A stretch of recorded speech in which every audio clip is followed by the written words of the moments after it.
আপনারা যদি সামনে ক্ষমতায় আসেন বা দেশ পরিচালনা করার সুযোগ পান, সেক্ষেত্রে আসলে আপনাদের শাসন ব্যবস্থা বা সমাজ ব্যবস্থা এটি কি হবে, কেমন হবে, কেমন বাংলাদেশের স্বপ্ন আপনারা দেখেন? এখন বাংলাদেশ অবস্থানটা কেমন হবে, তবে এতটুকুই বলি যে আল্লাহ রহমতে আমরা একটা এই, কল্যাণ রাষ্ট্র প্রতিষ্ঠা করতে পারবো ইনশাল্লাহ। সেটি কিভাবে, ক্ষমতায় গেলে কি আসলে বাংলাদেশ কি আফগানিস্তান হয়ে যাবে কিনা, এ ধরনের কোনো পরিকল্পনা? আফগানিস্তান রয়েছে আফগানিস্তানের জায়গায়, বাংলাদেশ বাংলাদেশের জায়গায়। এখানে বাস্তবতা হলো বিভিন্ন দেশের কথা, তার উন্নয়ন, সুবিধা অসুবিধা, ভালো মন্দ, এই দিকটাকে লক্ষ্য করে অনেকে আলোচনা করতে চায়। যেমন অনেকাংশে আছে সৌদি, আমেরিকা, লন্ডন, ওই যে বলছিলাম চায়না, ওই মালয়েশিয়া, এবার আফগান, পাকিস্তান, ভারত, যেখানে যে দিকটা ভালো আমরা সেই দিকটা নিয়ে এসে দেশটাকে সুন্দর করব। এইটাই হলো বাস্তবতা। জি, শুধু আফগানিস্তান নয়, যে কিনা আপনারা আরেকটি বিষয় যে আপনারা ক্ষমতায় গেলে কি আসলে শরিয়া ভিত্তিক আইন চালু করবেন? হ্যাঁ, এখানে মূল ব্যাপার হলো শরিয়া ব্যাপারটা শুনলে অনেকে ভয় পায়। শরিয়া কিন্তু মানুষের কল্যাণের জন্য, কারণ বিএনপিরও কিন্তু দেখবেন 31 দফা দাবির মধ্যেও কিন্তু শরিয়া বিরোধী কোনো আইন তারা পাশ করবে না, এ কথাটা কিন্তু তারা নিয়ে আসছিল।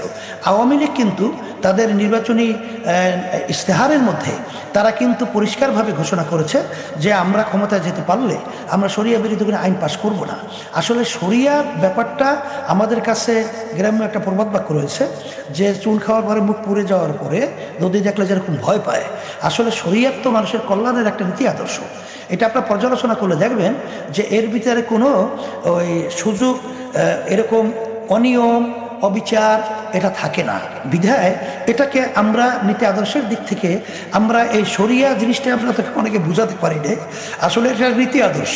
যেমন আব্রাহাম লিঙ্কন গণতন্ত্রের একটা নীতি আদর্শ, ব্রিটিশ লয়ের একটা নীতি আদর্শ, ইসলামী একটা নীতি আদর্শ। এখানে আমাদের শান্তির জন্যই তো আপনার নীতি আদর্শগুলো এখানে থ্রো করা হয়। এখানে আসলে মূল ব্যাপারটা হলো আমাদের একটা প্রবাদ বাক্য আছে যে কোনো চোর সে কিন্তু চায় না থানায় একজন ভালো আদর্শবান ওসি আসুক। আসলে বাস্তবতা হলো এতটুকুই যে আমাদের দেশের ইতিহাস হলো দুর্নীতি, মানুষের টাকা লোপাট করা, আমাদের দেশের টাকা বিদেশে পাচার করা।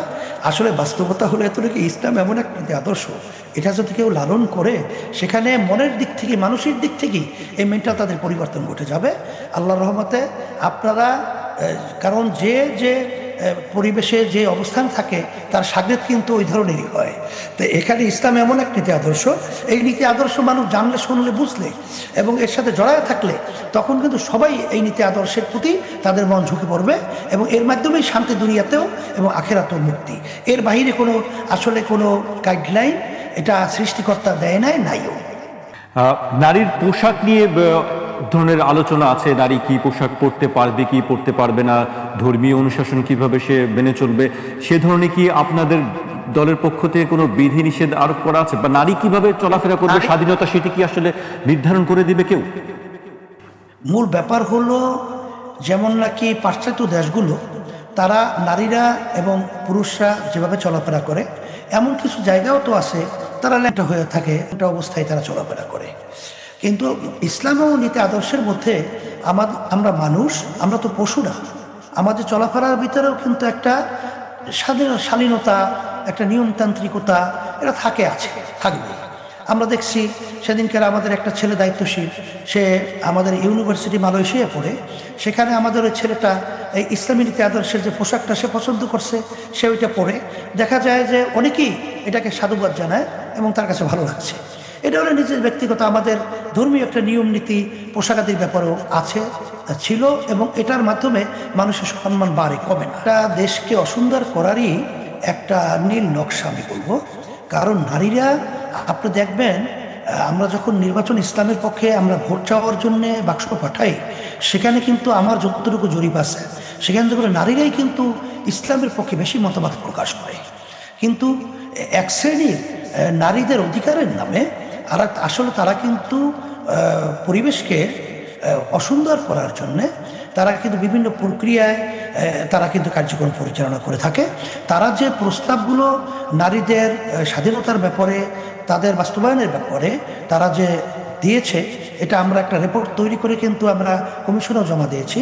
সেখানে কমিশনটা আপনার সুযোগ হলে দেখে নেবেন, যেটা কিন্তু দেশদ্রোহী এবং মানবতা বিরোধী।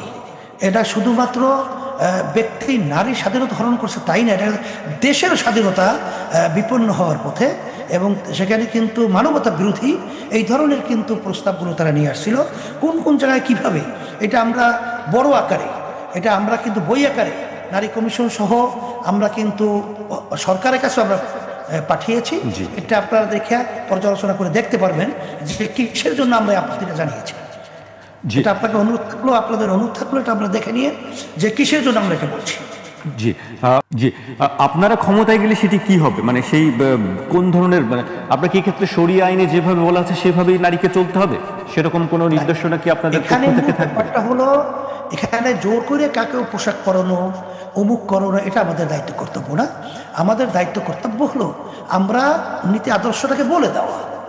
এখানে এটা কে মানবে কে মানবে না এটা হলো তার ব্যক্তিগত ব্যাপার। এই জন্যই আমাদের দেখবেন ওলামায়ে কেরাম আলোচনার পরে বলে আমা আলাইনা ইল্লাল বালাগ, আমাদের দায়িত্ব হলো তোমাদের কাছে পৌঁছানো। এটা তোমরা কে মানবা কি মানবা না এ দায়িত্ব কিন্তু আল্লাহ আমাদেরকে দেয় নাই, আল্লাহ রসুলকেও আল্লাহ দেয় নাই। কারণ আল্লাহ রাব্বুল আলামিন বলছে, রসুল আপনাকে আমি পাঠিয়েছি শুধু দায়িত্ব পৌঁছানো, আপনি জোর করে তাদেরকে মানাবেন এ দায়িত্ব আপনার না। আপনাদের বিরুদ্ধে সবসময় সমালোচনা করা হয়, বিশেষ করে বিএনপির পক্ষ থেকে বলা হয় যে আপনারা শেখ হাসিনাকে হাত পাখা দিয়ে বাতাস করেছেন। এই অভিযোগটা আসলে কতটুকু সত্যি আপনার কাছে জানতে চাই। এই অভিযোগটা, আমার কথাটা মুখে সুন্দর শোনাবে না, তার একটা গ্রামে একটা কথা আছে, ঢাহা মিথ্যা, মানে মিথ্যা, তারপরও এটা একেবারে অযৌক্তিক মিথ্যা। কারণ আমাদেরকে যদি বিএনপির সহযোগিতা বলতো তবুও মনটাকে একটু প্রশান্তি দেওয়া যেত। কারণ 2014 সালে জাতীয় নির্বাচন হয়েছিল, তখন কিন্তু বিএনপিও নির্বাচনে জাতীয় যায় নাই, আমরাও কিন্তু ইসলামী আন্দোলন বাংলাদেশ জাতীয় নির্বাচনে আমরা যাই নাই। 2018 সালে শেখ হাসিনা প্রধানমন্ত্রী ফ্যাসিস্ট, সে যখন বলছিল আমি শেখ মুজিবুর রহমানের কন্যা শেখ হাসিনা বলছি, আমার উপর আপনারা আস্থা রাখেন, আপনারা নির্বাচনে আসেন, লেভেল প্লেইং ফিল্ড আমি তৈরি করব। সেখানে কিন্তু বিএনপিও নির্বাচনে জাতীয় গেছিল, আমরাও গেছিল, সমস্ত রাজনৈতিক দল কিন্তু সেখানে নির্বাচনে গিয়েছিল, আমরাও কিন্তু গিয়েছিলাম। আপনাদের ব্যাপারে বলে যে আপনারাই শুধু হালুয়া রুটি খেয়েছেন, অন্যরা কেউ খায়নি। শুধু আমি ব্যাখ্যা দিচ্ছি, মিথ্যা যে কথাটা বলছি এটা আপনারা দেখবেন বাস্তবতা, যে তারা কথাটা বলে মিথ্যা, এর জন্য তো দেশ ধ্বংস হচ্ছে। যারা নাকি একটা দিনকে রাত্র বানায়, রাত্রকে দিন বানায়, এদেরকে আমরা কি বলবো? আর এদের মাধ্যমে দেশ পরিচালনা হলে সে দেশটা কোন পর্যায়ে পৌঁছে? তখনই তো এই দেশটা খুন খারাপি এবং দেশের টাকা পাচার করে বলবো আমরা করিনি, আমরা এটা খুন করিনি, এই ধরনের কথাই তো বলবো যারা নাকি দিনকে রাত্র বানায়। সেখানে আমি ব্যাখ্যা দিয়ে বলছি যে আমার ব্যাখ্যার ভিতরে কোনো ভুল আছে না, সেটা আপনারা দেখবেন। যদি সেইটাই না হয় তাহলে আমাদেরকে এই কথা বলবে, তাদের কোনো যুক্তি বা তো কোনো ডকুমেন্টস তারা যদি না দিয়ে এটা বলে, তাহলে সে তো রাজনীতি করার অধিকারই থাকতে পারে না। এত বড় মিথ্যুক দল, বেরো মিথ্যুক লোক, তারা রাজনীতি করে কিভাবে? সেখানে 18 সালে নির্বাচনে আমরা যাওয়ার পর দেখি যে দিনের ভোট রাতে বাক্সের ভিতরে ঢুকে রাখা হয়েছে, এবং সেখানে বিভিন্ন ধরনের মানে যে নির্বাচনী সেন্টারগুলো তারা বিভিন্ন পর্যায়ে দখলের মাধ্যমে তারা তাদের ভোট পিটিয়ে তারা ওইভাবে নিয়ে যাচ্ছে। তখন কিন্তু আমরা 11টা সাড়ে 11টার মধ্যে দিন আমরা কিন্তু নির্বাচনকে বয়কট ঘোষণা করেছি। আর বিএনপি তখন এসে কিন্তু একটা না কয়টার দিকে সেখানে অবৈধ ঘোষণা করলো। কিন্তু দুঃখের মধ্যে বলতে হয় বিএনপি কিন্তু তাদের 6 জন এমপি, তো ওই 18 সালের নির্বাচনে এমপি তারা হয়েছিল, সেই 6 জন এমপি মনে পড়ছে যে তারা কিন্তু ওই অবৈধ সরকারের পাতানো নির্বাচনে তারা ওই সংসদে তারা শপথ গ্রহণ করছিল, এবং 2022 পর্যন্ত তারা কিন্তু ডিসেম্বর পর্যন্ত সেখানে কন্টিনিউ তারা কিন্তু সংসদে ছিল, তাদেরকে বৈধতা দিল। আর আমরা ওখানে আপনাদের নির্বাচন বয়কট ঘোষণা করলাম। আর সেখানে হালুয়া রুটি শব্দটা আমার কাছে ভালো লাগে না, তারপরেও বলছি যে এখানে বিএনপি কিন্তু ওখানে শপথ গ্রহণ করলো, তারা তাদের সংসদের বৈধতা দিল, তারা 22 ডিসেম্বর পর্যন্ত 2000 তারা সংসদে ছিল, আর তারা হইল না বিএনপিকে বাতাস করা, আওয়ামী লীগকে। আর আমরা ওখান থেকে সরলাম, আমরা এইটাকে বয়কট করলাম, আর আমরা হইলাম আওয়ামী লীগকে বাতাস করা। সম্পূর্ণ একটা অযৌক্তিক মিথ্যা, আর এটাকে দিনকে রাত্র বানানো। যারা এই ধরনের কথা বলবে আর যারা এটা চিন্তা করবে, আমরা বলবো দেশের শত্রু, তারা মানবতার শত্রু, তারা ইসলামের শত্রু, এবং তাদের রাজনীতি করার কোনো অধিকারই থাকতে পারে না। বিএনপি কিন্তু ইসলামের মূল্যবোধ এই শব্দটা ব্যবহার করে আসছে। এখন ব্যাপারটা হলো যে বর্তমানে তো আওয়ামী লীগের কার্যক্রমটা স্থগিত আছে। আসলে এই মূল্যবোধ দেখিয়ে আওয়ামী লীগের বাহিরে তারা ইসলামী দলগুলোকে তারা একত্রিত করে তারা বারবার ক্ষমতায় যাওয়ার একটা সুন্দর পরিবেশ পেত। আসলে তাদের ভিতরের যে অবস্থানটা এখন সেটা প্রকাশ হয়েছে বা প্রকাশ পেয়েছে। তা মির্জা ফখরুল সাহেব বক্তব্য শুনে আমি হতভম্ব।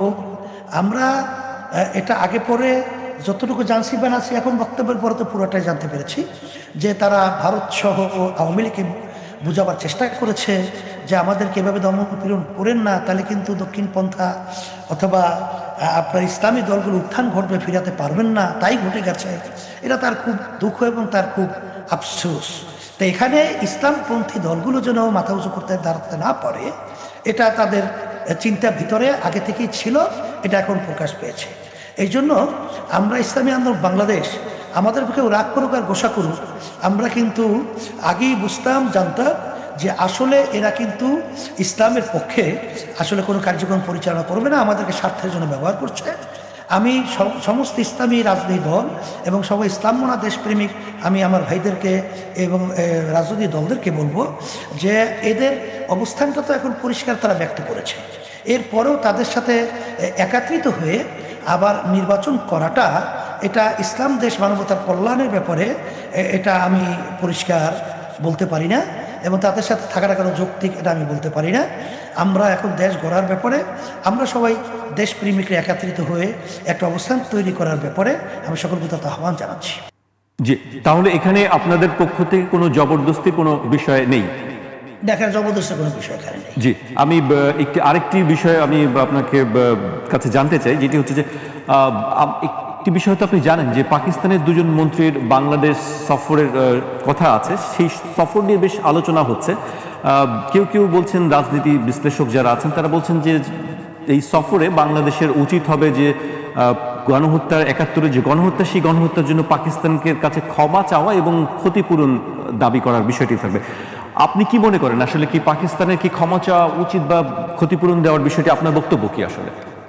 আসলে মূল ব্যাপারে পাকিস্তান তো এ ব্যাপারে আরো কয়েকবার রাষ্ট্রীয়ভাবে তারা ক্ষমা চেয়েছে এবং তারা অনুতপ্ত হয়েছে। পাকিস্তান রাষ্ট্রীয়ভাবে ক্ষমা চেয়েছে আপনি বলছেন? হ্যাঁ, এটা তো আমি একেবারে শুনছি, এটা আমি এটাই জানি। আমাদের কাছে এরকম কোনো তথ্য নেই যে রাষ্ট্রীয়ভাবে পাকিস্তান ক্ষমা চেয়েছে, এরকম কোনো কথা আমরা শুনিনি।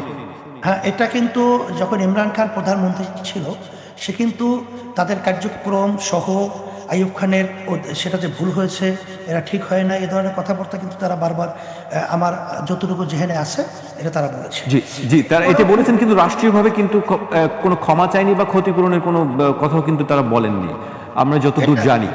আচ্ছা, আমার যেহেতু ইমরান খান রাষ্ট্র প্রধানমন্ত্রী ছিল, আরও বিভিন্ন পর্যায়ে আমার যতটুকু জেহেনে আসছে সেই হিসাবে বলছে, ওটা আমার এখন পুরোপুরিভাবে তাহাকে নাই। এরপরে আমাদের কথা হলো যে আসলে আমাদের দেশ উন্নয়নের ব্যাপারে আমাদের এটা তো রাষ্ট্রীয়ভাবে যেহেতু পাকিস্তানের সাথে কূটনৈতিক এটা আমাদের বন্ধ রাখি নাই, যেটা ইসরায়েলের সাথে আমাদের রাখা হয়েছিল, অন্যান্য দেশের সাথে ভারত, চীন, অন্যান্য আদার্স, এটা তো আমরা বন্ধ রাখিনি। বিধায় অন্যান্য দেশের যে প্রক্রিয়াটা, সেইভাবে প্রক্রিয়াটা থাকা আমাদের দেশের কল্যাণের জন্যে, সৌহার্দ্যতা, আমাদের পাশের রাষ্ট্র এবং চীন সহ বিভিন্ন পর্যায়ে এটা থাকতে পারে। এটা তো রাষ্ট্রীয় ব্যাপার। এটা এখন পর্যন্ত আমরা অবস্থান পুরোপুরি না দেখা পর্যন্ত, না বোঝা পর্যন্ত এ ব্যাপারে মন্তব্য করাটা আমার জন্য। আমন্ত্রণ ২১শে রাতে। দর্শক, আজকে আমাদের সঙ্গে উপস্থিত আছেন একজন বিশেষ অতিথি, যিনি একাধারে একজন রাজনীতিবিদ, শিক্ষাবিদ এবং ধর্ম আলোচক। তিনি ইসলামী আন্দোলন বাংলাদেশের আমির সৈয়দ মোহাম্মদ রেজাউল করিম। সবার কাছে তিনি পীর সাহেব চরমনাই হিসেবে পরিচিত। সারা দেশে তার রয়েছে লাখ লাখ ভক্ত এবং মুরিদ। আসসালামু আলাইকুম। ওয়ালাইকুম আসসালাম ওয়া রাহমাতুল্লাহি ওয়া বারাকাতুহু। কেমন আছেন আপনি? আলহামদুলিল্লাহ, আল্লাহ ভালো রাখছে। আপনারা সবাই ভালো আছেন? আছি আলহামদুলিল্লাহ, আপনাদের দয়ায় ভালো আছি। আমি প্রথমেই আপনার একটি বক্তব্য দিয়ে শুরু করতে চাই। ৫ আগস্টের পর বড় একটা দলের নেতাকর্মীরা নিজেদের কোন্দলে হয়তো বা চাঁদাবাজি, ভাগাভাগি বা অন্য কিছু নিয়ে ২০০ জনের উপরে নিজেরা একজন আরেকজনকে মেরে ফেলেছে। এই অবস্থায় কি লেভেল প্লেইং ফিল্ড আছে? এই অবস্থায় আমরা নির্বাচনে কিভাবে যাব? লেভেল প্লেইং ফিল্ড না হওয়া পর্যন্ত এখানে আমরা নির্বাচনে যেতে পারি না, আর নির্বাচন হতেও দিতে পারি না। আপনি বলেছেন এখনই সুযোগ এসেছে ইসলামী শাসন কায়েম করার। এটা দেখে ফ্যাসিস্ট চরিত্র ও চাঁদাবাজদের সহ্য হচ্ছে না। তারা চিন্তিত হয়ে পড়েছে, তারা ওলামা ও চরমোনাইয়ের বিরুদ্ধে লেগেছে। বিশেষ করে যাদের ডাকে গণ অভ্যুত্থান হয়েছে তাদের বিভিন্নভাবে সমালোচনা করা হচ্ছে, কিন্তু তারা 15 বছর বালু ভর্তি একটি ট্রাক সরাতে পারেনি। এই বক্তব্য আপনি সম্প্রতি একটি জনসভায় দিয়েছিলেন। আপনার কাছে আসলে প্রশ্ন যে এই বক্তব্য কি আসলে রাজনৈতিকভাবে বিএনপিকে চাপে ফেলার জন্য, নাকি আসলে বিএনপির সঙ্গে কোনো ধরনের রাজনৈতিক আপোষ বা সমঝোতা হতে পারে? এটা একটা বাস্তবতা হিসেবে আমি বলছিলাম, কারণ 53 বছর স্বাধীনতার পরেও আমাদের দেশে সুস্থ কোনো রাজনীতি ধারা গড়ে ওঠে নাই। আমরা বিশেষ করে স্বাধীনতার পরে তিনটা দল উল্লেখযোগ্য তারা দেশ পরিচালনা করেছিল: আওয়ামী লীগ, বিএনপি, জাতীয় পার্টি। জি। কিন্তু আমরা যেটা চেয়েছিলাম তাদের মাধ্যমে, যে স্বাধীনতা যুদ্ধে 71-এ আমাদের লক্ষ লক্ষ মানুষ এই দেশের জন্য, দেশের কল্যাণের জন্য তারা জীবন দিয়েছে। তার মৌলিক যে 3টা স্লোগান ছিল: সাম্য, মানবিক মর্যাদা, ন্যায় বিচার প্রতিষ্ঠা। কিন্তু বাস্তবে তাদের পরিচালনায় আমাদের এই সুন্দর দেশটা তামাম দুনিয়ার ভিতরে দুর্নীতির দিক থেকে, চোরের দিক থেকে 5 বারের মতো ফার্স্ট হয়েছে। আমাদের দেশে টাকা পাচার করে বিদেশে বেগম পাড়া তৈরি সহ সদ্য ভূমিমন্ত্রীর ব্যাপারে প্রথম আলো সহ বিভিন্ন রিপোর্টে এসেছে যে 620টার মতো তাদের বিভিন্ন 3 দেশের ভিতরে বাড়ির সন্ধান পাওয়া গেছে। তাদের 5,700 কোটি আর টাকার চেয়েও বেশি মূল্যের বাড়ি। এই টাকা তো আমাদের দেশের জনগণের টাকা। তারা ক্ষমতা চেয়ারে বসে এই টাকাগুলো বিদেশে পাচার করেছে। এখানে আয়না ঘরের মতো ঐতিহাসিক যে আপনার বিরল ঘটনা আইয়ামে জাহিলিয়া, তার চেয়েও কিন্তু কঠিনভাবে আমাদের দেশে মানুষকে অত্যাচার, জুলুম, নির্যাতন করা হয়েছে। আমাদের মায়ের কোল হাজার হাজার সন্তান হারা হতে হয়েছে, পঙ্গু হয়েছে 500-র মতো প্রায়, আমার যতটুকু তথ্য জানা, তাদের জীবনে তারা চক্ষু হারিয়ে ফেলছে। এই ধারাবাহিকতায় রাজনীতি আবার যদি আমাদের বাংলাদেশে 5ই আগস্টের পরে আবার সেই ধারাই আমাদের দেশের ভিতরে সরকার আসলে দেশ পরিচালনা করে ওই পদ্ধতিতে, তাহলে আমাদের কিন্তু দেশে কোনো পরিবর্তন, কল্যাণ, মানুষের কোনো কল্যাণ আসবে না। এই ধারাবাহিকতাই আমরা চাইতেছিলাম 5ই আগস্টের পরে এই দেশটা একটা সুন্দর দেশ হবে। আমরা আমাদের নিজেদের পায়দার হব। আমরা কখনোই বিদেশিদের দালাল হব না এবং তাদের কথা অনুযায়ী আমরা দালালি করব না, এবং আমরা কখনোই গোলাম হিসাবে আমাদের দেশে বসবাস করব না। আর আমাদের দেশের টাকা যেন বিদেশে পাচার করতে না পারে সে ব্যাপারে আমরা সচেতন থাকব, আমরা লক্ষ্য রাখব। সেই লক্ষ্যেই আসলে বাস্তবে আমরা যেটা বক্তব্য রেখেছি, এটা বাস্তবতার আলোকেই আমরা কিন্তু এই বক্তব্যটা রেখেছি। জি, সেখানে আপনারা বলছেন যে নির্বাচন হতে দিতে পারি না। আসলে কি সেই ধরনের কোনো পরিস্থিতি কি হতে পারে? ধরুন আপনাদের আরেকটি দাবি আছে যে পিআর পদ্ধতিতে নির্বাচন হতে হবে। পিআর পদ্ধতির নির্বাচন না হলে একদল বলেছে যে তারা আন্দোলনের নামার ঘোষণা দিয়েছে, এবং আপনারা বলছেন নির্বাচন হতে দিতে পারি না। এটি আসলে কি বলবেন? আসলে কি নির্বাচন বর্জনের মতন অবস্থানে কি আপনারা যাওয়ার চিন্তা ভাবনা করছেন কিনা বা করবেন কিনা এরকম পরিস্থিতিতে? এখানে বাস্তবতা হলো 53 বছরের দেশ পদ্ধতিতে জাতীয় নির্বাচন হয়েছে। সেখানে আমরা আসলে বাস্তবে যেটা দেখেছি যে পেশি শক্তি এবং কালো টাকার দৌরাত্ম্য, সেখানে অনেকাংশেই অযোগ্য লোকগুলোই আসলে দেশ পরিচালনার দায়িত্ব, অনেকাংশে তারা কালো টাকার জোরে এবং পেশি শক্তির প্রভাবে তারা কিন্তু এইটা তৈরি করে, এবং সেখানে আসলে যোগ্যতা সম্পন্ন ব্যক্তি যারা দেশ পরিচালনা করবে, সংসদে পার্লামেন্টের মেম্বারের দায়িত্ব পালন করবে, এই ধরনের লোকগুলো কিন্তু অনেক সময় তারা সংসদে যাওয়ার সুযোগ পায় না। এই সুবিধা অসুবিধার কারণে এই কালো টাকার মাধ্যমে অনেকাংশে দেখা গেছে যে, আল্লাহ মাফ করুক, আমরা যারা দেখছি যারা দায়িত্ব পালন করে এই সুন্দর লেভেল প্লেইং ফিল্ড তৈরি করার যে কার্যক্রমটা, সেখানে তারা কিন্তু কালো টাকার দৌরাত্ম্যে প্রভাবিত হয়েছে। এটা আমরা বাস্তবে যেটা দেখেছি। এবং বিভিন্ন ধরনের সন্ত্রাস, দুর্নীতিবাজ কালো টাকার দৌরাত্ম্যের কারণে তারা এই ধরনের আচরণ, গুন্ডামি, যেটা আমরা বরিশালে ভাষায় বলি, গুন্ডামি করার মতো পরিবেশে টাকার জোরে এটা করা হয়।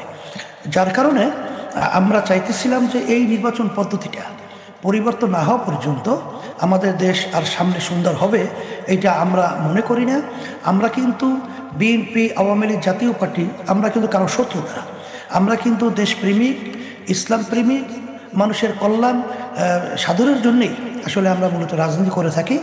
কারণ 1987 সালে আমাদের ইসলামী আন্দোলন বাংলাদেশ প্রতিষ্ঠিত হওয়ায় এখন পর্যন্ত কিন্তু আজ পর্যন্ত আমাদের দলীয় বা মার্কায় একজন এমপিও কিন্তু সংসদে যায় নাই। আমাদের বহু সুযোগ ছিল, আওয়ামী লীগ, বিএনপি সহ তারা কিন্তু আমাদেরকে বিভিন্ন সুযোগের জন্য বারবার বলেছে, আমার সাথে অনেক আলোচনা করেছে, কিন্তু আমরা তাদের চরিত্র এবং তাদের কার্যক্রম এটা আমাদের সামনে পরিষ্কার। এখন তারা আমাদেরকে সিঁড়ি হিসেবে ব্যবহার করে ক্ষমতায় যাবে, আর এই দেশটাকে তারা অশান্তি করবে, আর মায়ের কোল খালি হবে, আমাদের দেশের টাকা বিদেশে পাচার হবে, আর সর্বত্র একটা অশান্তির আগুন ধাউ ধাউ করে জ্বলবে। এটা আমরা তাদের ক্ষমতায় যাওয়ার সেই হিসেবে ব্যবহার হতে পারিনি বিধায় ইসলামী আন্দোলন বাংলাদেশ অদ্যাবধি পর্যন্ত আমরা কিন্তু তাদের সাথে কখনোই ঐক্যতা এবং তাদের সহযোগী হই নাই। এখন আমাদের কথা হলো যে আমাদের কারোর সাথে কোনো শত্রুতা নাই, যেহেতু আমরা এই দেশে জন্মগ্রহণ করেছি, এ দেশের মায়া আমার মধ্যে আছে, আমাদের সকলের ভিতরে আছে এবং সকলের থাকা উচিত। যেহেতু 53 বছরে আমরা যাদের চরিত্র দেখেছি তারা নতুনভাবে আমাদেরকে আর সুন্দর কোনো মধু দিবে এ ধরনের আশা তাদের থেকে আমরা করতে পারি না। হ্যাঁ, তাদের চরিত্র যদি পরিবর্তন হতো, কিন্তু আমরা 5ই আগস্টের পরে আমরা দেখেছি যে তাদের কেন্দ্রীয় নেতারা পর্যন্ত তাদের কাছে নিরাপদ নয়, এমনকি তাদের নিজেদের লোক নিজেদের কাছে নিরাপদ নয়। এমনকি আমরা দেখেছি নারায়ণগঞ্জ সহ বিভিন্ন জায়গায় যে অফিসের ভাড়া মালিক চাওয়ার কারণে এক পর্যায়ে তাকে মেরে ফেলা হয়। সোহাগের মতো আমাদের বাংলাদেশের এক সন্তানকে আইয়ামে জাহিলিয়াতের চেয়েও খারাপ আচরণের মাধ্যমে পাথর মেরে তাদেরকে মারা হয়, তাকে মারা হয়। শুধু তাই না, মরার পরেও তার গায়ের উপরে, মরা লাশের উপরে মৃত্যু প্রকাশ করে সেখানে বিভিন্ন ধরনের আনন্দ ফুর্তি উল্লাস করে সেখানে বিভিন্ন ধরনের আচরণগুলো আমরা দেখে আসছি। এই অবস্থায় আমরা যেহেতু দেখেছি বর্তমান অন্তর্বর্তীকালীন সরকার সে এখন পর্যন্ত প্রশাসন সহ লেভেল প্লেইং ফিল্ড তৈরি করার যে আমরা বাস্তবতা সেটা আমরা লক্ষ্য করি নাই, দেখি নাই। কারণ প্রশাসন তাদের নিয়ম অনুযায়ী তারা ফাংশন করছে না, তা বর্তমান সরকার সে নিয়ন্ত্রণ করতে পারছে না। এই অবস্থায় যদি নির্বাচন হয়, সেখানে আমরা নির্বাচনে গেলে কালো টাকার দৌরত্ব এবং পেশি শক্তির ব্যবহারের মাধ্যমে আমাদের সাধারণ মানুষ সেখানে ভোট দেওয়ার মতো পরিবেশ থাকবে না। না থাকায় আমরা সেখানে আমাদের জানমাল, আমাদের সেখানে প্রার্থী থাকবে, আমাদের লোকজনের উপরে সেখানে বিভিন্ন ধরনের হত্যা মতো আল্লাহ মাফ করুক এই ঘটনাও ঘটে যেতে পারে। তাই সেখানে আমরা এই অবস্থায় পরিষ্কার না হওয়া পর্যন্ত আমরা কিভাবে নির্বাচনে যাই, এই জন্য এই কথাটা বলবো আমি আসলে বলেছি। জি, আপনার বক্তব্য আমরা বুঝতে পেরেছি। আমি একটি এবার অন্য প্রসঙ্গে আসতে চাই। আপনারা বলেছেন যে ইসলামী দলগুলোর মধ্যে জোট নয়, এক ধরনের সমঝোতা হয়েছে এবং সব ভোট এক বাক্সে ফেলার কথা আপনারা বলেছেন। আমরা জানি যে জামায়াত ইসলামী 300 আসনে মোটামুটি প্রার্থী এক ধরনের চূড়ান্ত করে ফেলেছে। সেই ক্ষেত্রে আসলে জোটবদ্ধভাবে নির্বাচন কি হতে পারে, বা আপনাদের ইসলামী আন্দোলন বাংলাদেশের অবস্থান কি? নির্বাচনে আপনারা কোনভাবে প্রতিদ্বন্দ্বিতা করতে চান? আমরা শুধু ইসলামী দলগুলোর জোটের কথা বলি নাই, আমরা কিন্তু দেশপ্রেমিকদের কথাও বলেছি।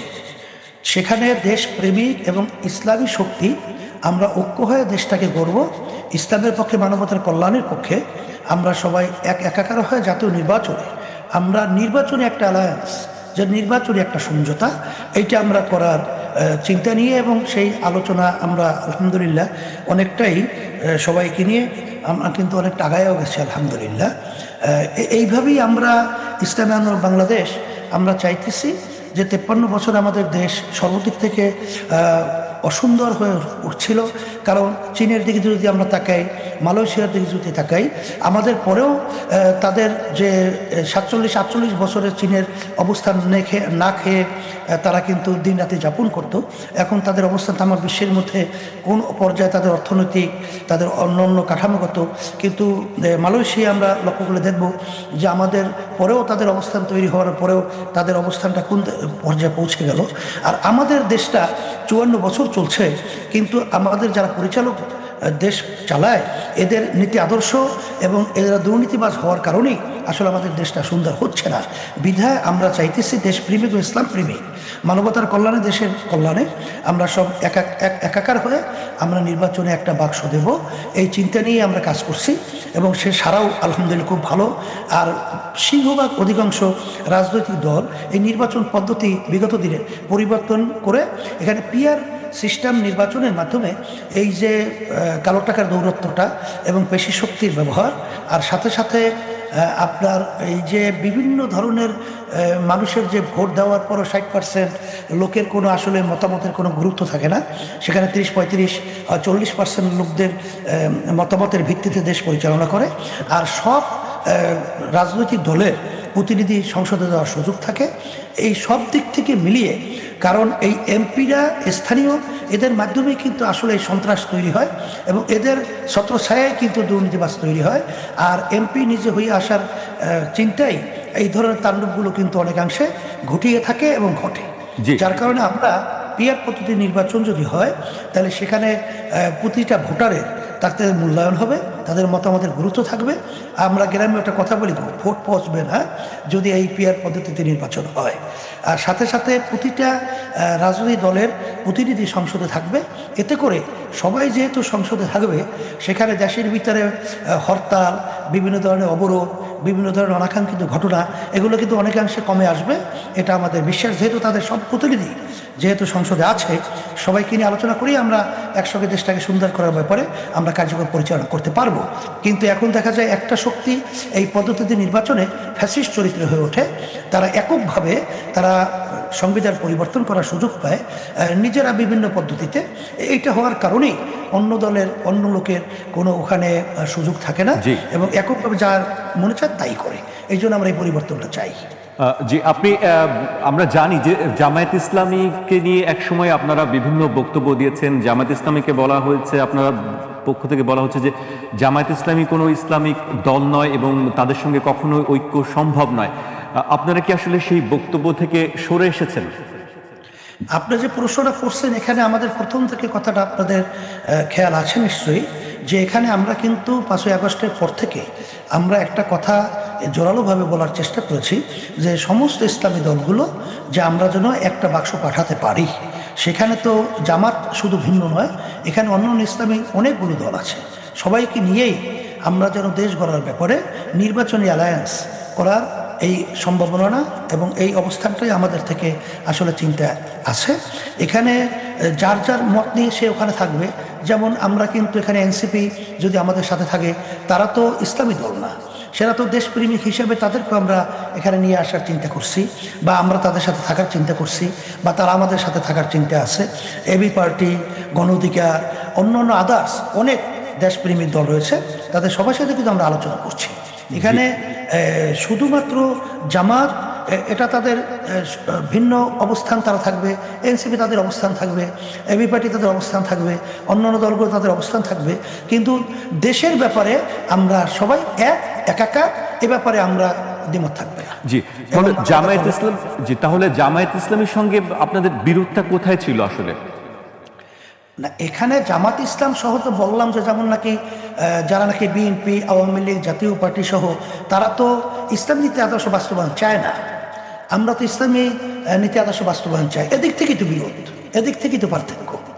এরকম বিভিন্ন রাজনৈতিক দলের চিন্তাধারার ভিতরে পার্থক্য তো থাকতেই পারে, কিন্তু যেটা নাকি গুরুত্বপূর্ণ কমন ইস্যুতে, যেমন দেশ গড়ার ইস্যুতে, মানবতার কল্যাণের ইস্যুতে আমরা একাকার হয়ে জাতীয় নির্বাচনে অবস্থান তৈরি করার সিদ্ধান্ত আমাদের রয়েছে।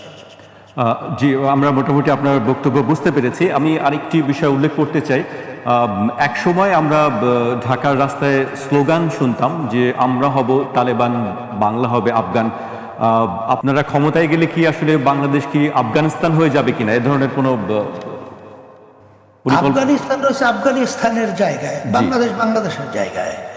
এখানে বাস্তবতা হলো বিভিন্ন দেশের কথা, তার উন্নয়ন, সুবিধা অসুবিধা, ভালো মন্দ, এই দিকটাকে লক্ষ্য করে অনেকে আলোচনা করতে চায়। যেমন অনেকাংশে আছে সৌদি, আমেরিকা, লন্ডন, ওই যে বলছিলাম চায়না, ওই মালয়েশিয়া, এবার আফগান, পাকিস্তান, ভারত, যেখানে যে দিকটা ভালো আমরা সেই দিকটা নিয়ে এসে দেশটাকে সুন্দর করব। এটাই হলো বাস্তবতা। জি, শুধু আফগানিস্তান নয়, যে কিনা আপনারা আরেকটি বিষয় যে আপনারা ক্ষমতায় গেলে কি আসলে শরিয়া ভিত্তিক আইন চালু করবেন? হ্যাঁ, এখানে মূল ব্যাপার হলো শরিয়া ব্যাপারটা শুনলে অনেকে ভয় পায়। শরিয়া কিন্তু মানুষের কল্যাণের জন্য, কারণ বিএনপিরও কিন্তু দেখবেন 31 দফা দাবির মধ্যেও কিন্তু শরিয়া বিরোধী কোনো আইন তারা পাশ করবে না, এ কথাটা কিন্তু তারা নিয়ে আসছিল। আওয়ামী লীগ কিন্তু তাদের নির্বাচনী ইশতেহারের মধ্যে তারা কিন্তু পরিষ্কারভাবে ঘোষণা করেছে যে আমরা ক্ষমতায় যেতে পারলে আমরা শরিয়া বিরোধী কোনো আইন পাশ করব না। আসলে শরিয়ার ব্যাপারটা আমাদের কাছে গ্রাম্য একটা প্রবাদ বাক্য রয়েছে যে চুন খাওয়ার পরে মুখ পুড়ে যাওয়ার পরে নদী দেখলে যেরকম ভয় পায়, আসলে শরিয়াত তো মানুষের কল্যাণের একটা নীতি আদর্শ। এটা আপনার পর্যালোচনা করলে দেখবেন যে এর ভিতরে কোনো ওই সুযোগ এরকম অনিয়ম অবিচার এটা থাকে না। বিধায় এটাকে আমরা নীতি আদর্শের দিক থেকে আমরা এই শরিয়া জিনিসটা আমরা তো অনেকে বুঝাতে পারি না। আসলে এটা নীতি আদর্শ, যেমন আব্রাহাম লিঙ্কন গণতন্ত্রের একটা নীতি আদর্শ, ব্রিটিশ লয়ের একটা নীতি আদর্শ, ইসলামী একটা নীতি আদর্শ। এখানে আমাদের শান্তির জন্যই তো আপনার নীতি আদর্শগুলো এখানে থ্রো করা হয়। এখানে শরিয়া নিয়ম নীতি আদর্শটা আপনারা দেখবেন আল্লাহ রাসূল সাল্লাল্লাহু আলাইহি ওয়াসাল্লাম যে নীতি আদর্শ নিয়ে আসছেন তার নাম হলো ইসলাম, এর সমষ্টিগত শরিয়াত বলা হয়। এখানে দেখবেন যে অক্সফোর্ড বিশ্ববিদ্যালয় সহ সবাই কিন্তু ওই যে বই লেখছে 100 মনীষীর নাম তারা এক জায়গায় নিয়ে আসছিল, দ্য 100 যে বইয়ের মধ্যে, সেখানে কিন্তু আল্লাহ রাসূল সাল্লাল্লাহু আলাইহি ওয়াসাল্লামের নামটা তারা এক নম্বরে নিয়ে আসতে বাধ্য হয়েছে। সেখানে বিচারীরা কিন্তু তাদের দেশ ছেড়ে শান্তির লক্ষ্যে ইসলামী নীতি আদর্শের ভিতরে বসবাস করেছে। আপনারা দেখেছেন আমরা জুন 28, 24, 25 না, আমরা যে ঢাকায় করলাম 28শে জুন, আমরা সেখানে দেখছেন হিন্দুদের মহাসচিব, সেখানে কিন্তু বৌদ্ধদের দায়িত্বশীল, সেখানে আপনার খ্রিস্টানদের দায়িত্বশীল সভাপতি, তারা কিন্তু আমাদের মঞ্চে আসছিল।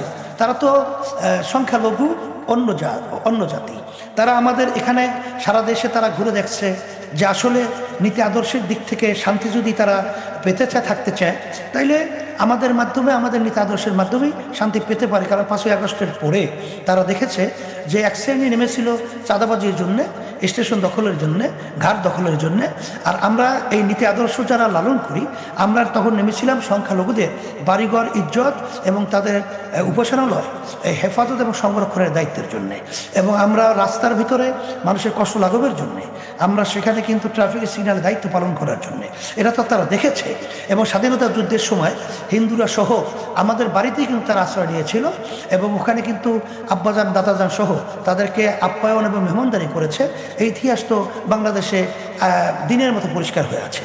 যার কারণে তারা কিন্তু আমাদের স্টেজের ভিতরে এসে একাত্মতাবাদ প্রকাশ করেছিল, এবং তারা চেয়েছিল যে শান্তির একটা পরিবেশ তৈরি করতে হলে সেখানে কিন্তু ক্রিয়ার পদ্ধতি নির্বাচন এটা অত্যন্ত প্রয়োজন, এটা আমাদের দরকার। জি, ইসলাম নিয়ে মানুষের মধ্যে একটি ভীতির সৃষ্টি করা হয়েছে, বা ইসলামোফোবিয়া বলে একটি বিষয় আছে। এই বিষয়টি আসলে কি সৃষ্টি করা হয়েছে নাকি আসলে ইসলামী আমরা যেগুলো দেখি যে তৌহিদি জনতা নাম দিয়ে এক শ্রেণীর মানুষ আছে যারা মোরাল পুলিশিং বা পোশাক ঠিক হচ্ছে কিনা, নারীর স্বাধীনতা নিয়ে কথা বলছেন, এই সব কারণে কি আসলে ভীতির কোনো পরিবেশ তৈরি হয় কি? আসলে মূল ব্যাপারটা হলো আমাদের একটা প্রবাদ বাক্য আছে যে কোনো চোর সে কিন্তু চায় না থানায় একজন ভালো আদর্শবান ওসি আসুক। আসলে বাস্তবতা হলো এতটুকুই যে আমাদের দেশের ইতিহাস হলো দুর্নীতি, মানুষের টাকা লুপাট করা, আমাদের দেশের টাকা বিদেশে পাচার করা। আসলে বাস্তবতা হলো এতটুকু, ইসলাম এমন একটা আদর্শ, এটা যদি কেউ লালন করে সেখানে মনের দিক থেকে, মানুষের দিক থেকেই এই মেন্টাল তাদের পরিবর্তন ঘটে যাবে আল্লাহর রহমতে। আপনারা কারণ যে যে পরিবেশে যে অবস্থান থাকে তার সাগরেদ কিন্তু ওই ধরনেরই হয়। তো এখানে ইসলাম এমন এক নীতি আদর্শ, এই নীতি আদর্শ মানুষ জানলে, শুনলে, বুঝলে এবং এর সাথে জড়ায় থাকলে তখন কিন্তু সবাই এই নীতি আদর্শের প্রতি তাদের মন ঝুঁকে পড়বে, এবং এর মাধ্যমেই শান্তি দুনিয়াতেও এবং আখেরাতেও মুক্তি। এর বাইরে কোনো আসলে কোনো গাইডলাইন এটা সৃষ্টিকর্তা দেয় নাইও। বড় স্বাগত। আপনারা দেখছেন 21 রাত। আমাদের সঙ্গে আছেন ইসলামী আন্দোলন বাংলাদেশের আমির সৈয়দ মোহাম্মদ রেজাউল করিম পীর সাহেব চরমোনাই। বিরতিতে যাবার আগে আমরা বেশ কিছু বিষয় নিয়ে আলাপ করছিলাম। আপনি জনসভার কথাটি যেহেতু তুলেছেন যে জুনের 28 তারিখে জনসভা করেছেন, আমি জনসভা নিয়ে একটি বিষয়ে আলোচনা করতে চাই যে এই ধরনের জনসমাবেশ করতে আসলে একটি খরচ আছে, বড় ধরনের একটি অর্থের প্রয়োজন হয়। এই খরচ আসলে আপনারা কিভাবে সংগ্রহ করেন? এটা তো আপনারা দেখেছেন যে আমরা তো এই নীতি আদর্শ বাস্তবায়নের জন্যে আমরা কিন্তু দেশ এবং ইসলাম এবং মানবতার কল্যাণের জন্য আমাদের কার্যক্রম রাজনীতিভাবে চলছে। সেখানে আমরা এই নীতি আদর্শ বাস্তবায়নের জন্যে আমরা যখন সর্বত্র মানুষকে বলি, দাওয়াত দেই এবং সেখানে জনসভা করার জন্য আমরা যখন নাকি মানুষকে জানাই, তখন তাদের নিজেদের খরচই তারা এখানে তারা উদ্দীপনা নিয়েই এবং তারা পূর্তি সহকারে আমাদের সমাবেশে তারা যোগদান করে এবং নিজেদের খাওয়া নিজেরা খেয়ে এবং নিজেদের পকেটে পয়সা খরচ করে তারা এখানে উপস্থিত হয়। এইটাই হলো বাস্তবতা। আর এইভাবেই আমাদের কার্যক্রমগুলো আলহামদুলিল্লাহ চলছে। আর আমাদের সংগঠনগুলো আমাদের দায়িত্বশীলদের এবং নেতাকর্মীদের একটা সংগঠন পরিচালনার জন্য একটা সহযোগিতার জন্য তাদেরকে বলা থাকে। তারা তাদের সাধ্য অনুযায়ী যতটুকু যে পারে 10 টাকা হতে শুরু করে যা পারে তারা সেটা সহযোগিতার মাধ্যমেই আলহামদুলিল্লাহ আমাদের সংগঠন এইভাবে পরিচালনা হচ্ছে। কারণ এই দায়িত্বটা শুধু আমার না, এই দায়িত্বটা তো শুধু আমাদের দায়িত্বশীলদের না, এই দেশ সুন্দর করার দায়িত্বটা আমাদের সকলের রয়েছে। বিধায় এখানে সম্পৃক্ত সবারই থাকা এটা জরুরি। এমনকি আপনাদের সাংবাদিক আমার বন্ধুরা যারা আছেন সবারই কিন্তু এই দেশ সুন্দর করার ব্যাপারে সবার সহযোগিতায় যেটা ভালো হয় এটা সহযোগিতা আমাদের সবার থাকা, এটাই কিন্তু নিয়ম এবং আল্লাহর এটা হুকুম। সবার আলাদা আলাদা খরচে কি এত বড় একটি অনুষ্ঠান করা সম্ভব হয়? আসলে আমরা একটু জানতে চাই যে আসলে কত খরচ হয় আসলে এই ধরনের বড় একটি প্রোগ্রাম করতে গেলে? আমাদের বলা কঠিন, কারণ আসলে কত কি খরচ হয় এটা তো আমাদের বলা বড় কঠিন। কারণ এখানে তো আমাদের আমাদের যে জনসভায় মহাসমাবেশে যে লোক ছিল তাতে কি পরিমাণ লোক ছিল সেটা তো আমাদের পুরোপুরি জেহেনে সংখ্যাটা নাই। তবে 10 লক্ষের উপরে এরকম একটা বিভিন্ন যারা নাকি এটা নিয়ে করছে, জরিপ করছে, তারা এইভাবে মন্তব্য করছে, বিধায় এটা বলছি। কিন্তু আসলে বাস্তবতা আমি পুরো বলতে পারবো না। তবে এই লোকগুলো তাদের কিভাবে নিজেদের পকেটে পয়সা খরচ কী পরিমাণ করছে, কিভাবে করছে, এই হিসাবটা তো আমাদের রাখা সম্ভব না। বিধায় এই সংখ্যাটা তো বলা কোনো ক্রমে সম্ভব না। জি হুজুর, বুঝতে পেরেছি আপনার বক্তব্য। আমি এবার একটু অন্য প্রসঙ্গে আসতে চাই। আপনার নারী সংস্কার কমিশন নিয়ে সমালোচনা করেছিলেন। 28শে জুনের যে জনসভা ছিল সেখানে সব দল মিলে বলেছিলেন যে কমিশন গঠন করা হয়েছে সেই কমিশনের রিপোর্টটি বাতিল করতে হবে, সেই দাবি আপনারা জানিয়েছিলেন। এবং তারপর আমরা দেখেছি যে সেই কমিশনের মেয়াদ আরো বাড়ানো হয়েছে। এ বিষয়ে আসলে আপনাদের বক্তব্য কি? আসলে মূল ব্যাপার হলো এইটা আমরা বলবো যে এটা দেশকে অসুন্দর করারই একটা নীল নকশা আমি বলবো। কারণ নারীরা আপনি দেখবেন আমরা যখন নির্বাচন ইসলামের পক্ষে আমরা ভোট চাওয়ার জন্যে বাক্স পাঠাই, সেখানে কিন্তু আমার যতটুকু জরিপ আছে সেখানে দেখবেন নারীরাই কিন্তু ইসলামের পক্ষে বেশি মতামত প্রকাশ করে। কিন্তু এক শ্রেণীর নারীদের অধিকারের নামে আসলে তারা কিন্তু পরিবেশকে অসুন্দর করার জন্যে তারা কিন্তু বিভিন্ন প্রক্রিয়ায় তারা কিন্তু কার্যক্রম পরিচালনা করে থাকে। তারা যে প্রস্তাবগুলো নারীদের স্বাধীনতার ব্যাপারে, তাদের বাস্তবায়নের ব্যাপারে তারা যে দিয়েছে, এটা আমরা একটা রিপোর্ট তৈরি করে কিন্তু আমরা কমিশনেও জমা দিয়েছি। সেখানে কমিশনটা আপনার সুযোগ হলে দেখে নেবেন, যেটা কিন্তু দেশদ্রোহী এবং মানবতা বিরোধী। এটা শুধুমাত্র ব্যক্তি নারী স্বাধীনতা হরণ করছে তাই না, এটা দেশের স্বাধীনতা বিপন্ন হওয়ার পথে এবং সেখানে কিন্তু মানবতা বিরোধী এই ধরনের কিন্তু প্রস্তাবগুলো তারা নিয়ে আসছিল। কোন কোন জায়গায় কিভাবে এটা আমরা বড় আকারে, এটা আমরা কিন্তু বই আকারে নারী কমিশন সহ আমরা কিন্তু সরকারের কাছে আমরা পাঠিয়েছি। এটা আপনারা দেখে পর্যালোচনা করে দেখতে পারবেন যে কিসের জন্য আমরা আপত্তিটা জানিয়েছি। এটা আপনাকে অনুরোধ থাকলো, আপনাদের অনুরোধ থাকলো, এটা আমরা দেখে নিয়ে যে কিসের জন্য আমরা এটা বলছি। জি, নারীর পোশাক নিয়ে ধরনের আলোচনা আছে। নারী কি পোশাক পরতে পারবে কি পরতে পারবে না, ধর্মীয় অনুশাসন কিভাবে সে মেনে চলবে, সে ধরনের কি আপনাদের দলের পক্ষ থেকে কোনো বিধি নিষেধ আরোপ করা আছে? বা নারী কিভাবে চলাফেরা করবে, স্বাধীনতা, সেটি কি আসলে নির্ধারণ করে দিবে কেউ? মূল ব্যাপার হলো যেমন নাকি পাশ্চাত্য দেশগুলো তারা নারীরা এবং পুরুষরা যেভাবে চলাফেরা করে, এমন কিছু জায়গাও তো আছে তারা ল্যাংটা হয়ে থাকে, ল্যাংটা অবস্থায় তারা চলাফেরা করে। কিন্তু ইসলাম ও নীতি আদর্শের মধ্যে আমরা মানুষ, আমরা তো পশু না। আমাদের চলাফেরার ভিতরেও কিন্তু একটা শালীনতা, একটা নিয়মতান্ত্রিকতা এটা থাকবে। আমরা দেখছি সেদিনকার আমাদের একটা ছেলে দায়িত্বশীল, সে আমাদের ইউনিভার্সিটি মালয়েশিয়ায় পড়ে, সেখানে আমাদের ওই ছেলেটা এই ইসলামী নীতি আদর্শের যে পোশাকটা সে পছন্দ করছে, সে ওইটা পরে দেখা যায় যে অনেকেই এটাকে সাধুবাদ জানায় এবং তার কাছে ভালো লাগছে। এটা হলো নিজের ব্যক্তিগত, আমাদের ধর্মীয় একটা নিয়ম নীতি পোশাকাদির ব্যাপারেও ছিল, এবং এটার মাধ্যমে মানুষের সম্মান বাড়ে, কমে না।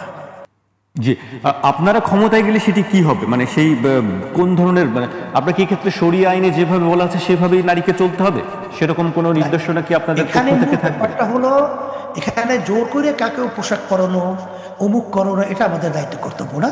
আমাদের দায়িত্ব কর্তব্য হলো আমরা নীতি আদর্শটাকে বলে দেওয়া। এখানে এটা কে মানবে কে মানবে না এটা হলো তার ব্যক্তিগত ব্যাপার। এই জন্যই আমাদের দেখবেন ওলামায়ে কেরাম আলোচনার পরে বলে আমা আলাইনা ইল্লাল বালাগ, আমাদের দায়িত্ব হলো তোমাদের কাছে পৌঁছানো। এটা তোমরা কে মানবা কি মানবা না এ দায়িত্ব কিন্তু আল্লাহ আমাদেরকে দেয় নাই, আল্লাহ রসুলকেও আল্লাহ দেয় নাই। কারণ আল্লাহ রাব্বুল আলামিন বলছে, রসুল আপনাকে আমি পাঠিয়েছি শুধু দায়িত্ব পৌঁছানো, আপনি জোর করে তাদেরকে মানাবেন এ দায়িত্ব আপনার না। জি, তাহলে এখানে আপনাদের পক্ষ থেকে কোনো জবরদস্তি কোনো বিষয় নেই? দেখার জবরদস্তি কোনো বিষয় এখানে নেই। জি, আমি আরেকটি বিষয় আমি আপনাকে কাছে জানতে চাই, যেটি হচ্ছে যে একটি বিষয় তো আপনি জানেন যে পাকিস্তানের দুজন মন্ত্রীর বাংলাদেশ সফরের কথা আছে, সেই সফর নিয়ে বেশ আলোচনা হচ্ছে। কেউ কেউ বলছেন, রাজনীতি বিশ্লেষক যারা আছেন তারা বলছেন যে এই সফরে বাংলাদেশের উচিত হবে যে গণহত্যার ৭১-এর যে গণহত্যা, সেই গণহত্যার জন্য পাকিস্তানকে কাছে ক্ষমা চাওয়া এবং ক্ষতিপূরণ দাবি করার বিষয়টি থাকবে। আপনি কি মনে করেন, আসলে কি পাকিস্তানের কি ক্ষমা চাওয়া উচিত বা ক্ষতিপূরণ দেওয়ার বিষয়টি, আপনার বক্তব্য কি? আসলে মূল ব্যাপারে পাকিস্তান তো এ ব্যাপারে আরো কয়েকবার রাষ্ট্রীয়ভাবে তারা ক্ষমা চেয়েছে এবং তারা অনুতপ্ত হয়েছে। পাকিস্তান রাষ্ট্রীয়ভাবে ক্ষমা চেয়েছে আপনি বলছেন? হ্যাঁ, এটা তো আমি একেবারে শুনছি, এটা আমি এটাই জানি। আমাদের কাছে এরকম কোনো তথ্য নেই যে রাষ্ট্রীয়ভাবে পাকিস্তান ক্ষমা চেয়েছে, এরকম কোনো কথা আমরা শুনিনি। হ্যাঁ, এটা কিন্তু যখন ইমরান খান প্রধানমন্ত্রী ছিল সে কিন্তু তাদের কার্যক্রম সহ আইয়ুব খানের সেটা যে ভুল হয়েছে, এরা ঠিক হয় না, এই ধরনের কথাবার্তা কিন্তু তারা বারবার, আমার যতটুকু জেহেনে আছে এটা তারা বলেছে। জি জি, তারা এটা বলেছেন, কিন্তু রাষ্ট্রীয়ভাবে কিন্তু কোনো ক্ষমা চায়নি বা ক্ষতিপূরণের কোনো কথাও কিন্তু তারা বলেননি, আমরা যতদূর জানি।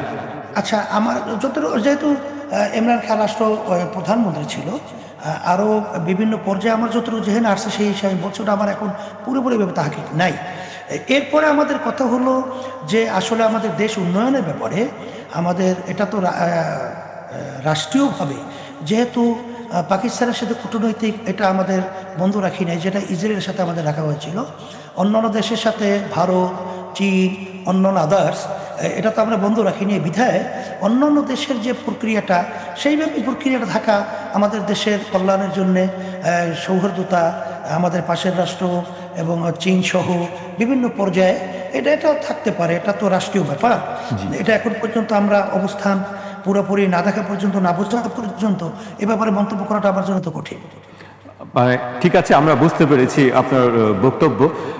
আরেকটি বিষয়ে আপনার কাছে জানতে চাই, যেটি আপনাদের বিরুদ্ধে সবসময় সমালোচনা করা হয়, বিশেষ করে বিএনপির পক্ষ থেকে বলা হয় যে আপনারা শেখ হাসিনাকে হাত পাখা দিয়ে বাতাস করেছেন। এই অভিযোগটা আসলে কতটুকু সত্যি আপনার কাছে জানতে চাই। এই অভিযোগটা, আমার কথাটা মুখে সুন্দর শোনাবে না, তার একটা গ্রামে একটা কথা আছে, ঢাহা মিথ্যা, মানে মিথ্যা, তারপরও এটা একেবারে অযৌক্তিক মিথ্যা। কারণ আমাদেরকে যদি বিএনপির সহযোগিতা বলতো তবুও মনটাকে একটু প্রশান্তি দেওয়া যেত। কারণ 2014 সালে জাতীয় নির্বাচন হয়েছিল, তখন কিন্তু বিএনপিও নির্বাচনে জাতীয় যায় নাই, আমরাও কিন্তু ইসলামী আন্দোলন বাংলাদেশ জাতীয় নির্বাচনে আমরা যাই নাই।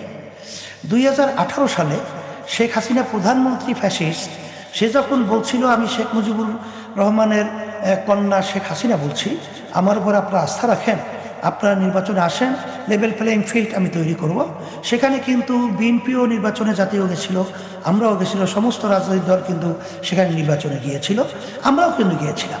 আপনাদের ব্যাপারে বলেন যে আপনারাই শুধু হালুয়া রুটি খেয়েছেন, অন্যরা কেউ খায়নি। শুধু আমি ব্যাখ্যা দিচ্ছি, মিথ্যা যে কথাটা বলছি এটা আপনারা দেখবেন বাস্তবতা, যে তারা কথাটা বলে মিথ্যা। এর জন্য তো দেশ ধ্বংস হচ্ছে। যারা নাকি একটা দিনকে রাত্র বানায়, রাত্রকে দিন বানায়, এদেরকে আমরা কি বলবো? আর এদের মাধ্যমে দেশ পরিচালনা হলে সে দেশটা কোন পর্যায়ে পৌঁছে? তখনই তো এই দেশটা খুন খারাপি এবং দেশের টাকা পাচার করে বলবো আমরা করিনি, আমরা এটা খুন করিনি, এই ধরনের কথাই তো বলবো যারা নাকি দিনকে রাত বানায়। সেখানে আমি ব্যাখ্যা দিয়ে বলছি যে আমার ব্যাখ্যার ভিতরে কোনো ভুল আছে না, সেটা আপনারা দেখবেন। যদি সেইটাই না হয় তাহলে আমাদেরকে এই কথা বলবে, তাদের কোনো যুক্তি বা তো কোনো ডকুমেন্টস তারা যদি না দিয়ে এটা বলে, তাহলে সে তো রাজনীতি করার অধিকারই থাকতে পারে না। এত বড় মিথ্যুক দল বা এরকম মিথ্যুক লোক তারা রাজনীতি করে কিভাবে? সেখানে 18 সালে নির্বাচনে আমরা যাওয়ার পর দেখি যে দিনের ভোট রাতে বাক্সের ভিতরে ঢুকে রাখা হয়েছে এবং সেখানে বিভিন্ন ধরনের মানে যে নির্বাচনী সেন্টারগুলো তারা বিভিন্ন পর্যায়ে দখলের মাধ্যমে তারা তাদের ভোট পিটিয়ে তারা ওইভাবে নিয়ে যাচ্ছে। তখন কিন্তু আমরা 11টা সাড়ে 11টার মধ্যে দিন আমরা কিন্তু নির্বাচনকে বয়কট ঘোষণা করেছি। আর বিএনপি তখন এসে কিন্তু একটা না কয়টার দিকে সেখানে অবৈধ ঘোষণা করলো। কিন্তু দুঃখের মধ্যে বলতে হয় বিএনপি কিন্তু তাদের 6 জন এমপি, তো ওই 18 সালের নির্বাচনে এমপি তারা হয়েছিল, সেই 6 জন এমপি মনে পড়ছে যে তারা কিন্তু ওই অবৈধ সরকারের পাতানো নির্বাচনে তারা ওই সংসদে তারা শপথ গ্রহণ করছিল এবং 2022 পর্যন্ত তারা কিন্তু ডিসেম্বর পর্যন্ত সেখানে কন্টিনিউ তারা কিন্তু সংসদে ছিল, তাদেরকে বৈধতা দিল। আর আমরা ওখানে আপনাদের নির্বাচন বয়কট ঘোষণা করলাম। আর সেখানে হালুয়ার শব্দটা আমার কাছে ভালো লাগে না, তারপরে বলছি যে এখানে বিএনপি কিন্তু ওখানে শপথ গ্রহণ করলো, তারা তাদের সংসদের বৈধতা দিল, তারা 22 ডিসেম্বর পর্যন্ত 2000 তারা সংসদে ছিল। আর তারা হইল না বিএনপিকে বাতাস করা, আওয়ামী লীগকে। আর আমরা ওখান থেকে সরলাম, আমরা এইটাকে বয়কট করলাম, আর আমরা হইলাম আওয়ামী লীগকে বাতাস করা। সম্পূর্ণ একটা অযৌক্তিক মিথ্যা, আর এটাকে দিনকে রাত্র বাড়ানো। যারা এই ধরনের কথা বলবে আর যারা এটা চিন্তা করবে, আমরা বলবো দেশের শত্রু, তারা মানবতার শত্রু, তারা ইসলামের শত্রু এবং তাদের রাজনীতি করার কোনো অধিকারই থাকতে পারে না। জি, আমার আরেকটি প্রশ্ন আছে, যেটি আপনি নিশ্চয়ই সেই বক্তব্যটি শুনেছেন বা পড়েছেন। সম্প্রতি বিএনপি মহাসচিব মির্জা ফখরুল ইসলাম আলমগীর বলেছেন যে দেশে ডানপন্থী বা ইসলামী বা দক্ষিণপন্থী একটি শক্তির উত্থান ঘটেছে, সেই ঘটনাটি তিনি বলেছেন যেটি উদ্বেগের বিষয়। আপনি তার এই বক্তব্যকে আসলে কিভাবে দেখেন? এটি উদ্বেগের বিষয় কেন তিনি বলছেন?